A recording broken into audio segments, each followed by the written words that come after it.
உள்ளாட்சி தினத்தை முன்னிட்டு நந்திவரம் கூடுவாஞ்சேரி நகராட்சி 5வது நகரமன்ற வார்டு சபை கூட்டம் நகரமன்ற தலைவர் தலைமையில் நடைபெற்றன.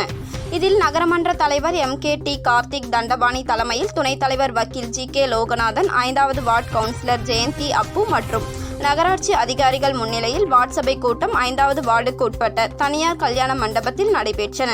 மேலும் நகரமன்ற வார்டு சபை கூட்டத்தில் பொதுமக்கள் ஏராளமானோர் பல்வேறு கோரிக்கைகளில் முக்கிய கோரிக்கையாக 5வது வார்டுக்கு உட்பட்ட மகாலட்சுமி நகர் பிரதான சாலை மற்றும் குறுக்கு சாலைகளில் மழை காலங்களில் கடந்த 10 ஆண்டுகளில் சுமார் 5 அடிக்கு மேலாக வெள்ளம் பெருக்கெடுத்து ஓடுவது ஊடகம் வாயிலாக தமிழகம் அறிந்த தொடர் கதையாக உள்ளன.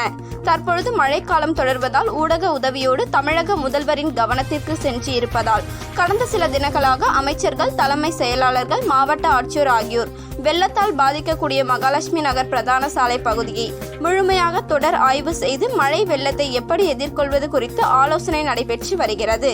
இதுவே பகுதிவாழ் பொதுமக்களின் பிரதான கோரிக்கையாக முன்வைக்கப்பட்டுள்ளன. பகுதிவாழ் பொதுமக்களின் கோரிக்கைகள் அனைத்தும் நகராட்சி அதிகாரி கொண்டு பதிவு செய்யப்பட்டு விரைவில் உங்கள் கோரிக்கைகளை பரிசீலனை செய்யப்பட்டு முழுமையாக தீர்க்கப்படும் என உறுதி அளித்தனர். உடன் நகரமன்ற கவுன்சிலர்கள், அரசு அதிகாரிகள், நலசங்க நிர்வாகிகள், சமூக ஆர்வலர்கள் மற்றும் பொதுமக்கள் ஏராளமானோர் கூட்டத்தில் கலந்து கொண்டு சிறப்பித்தனர்.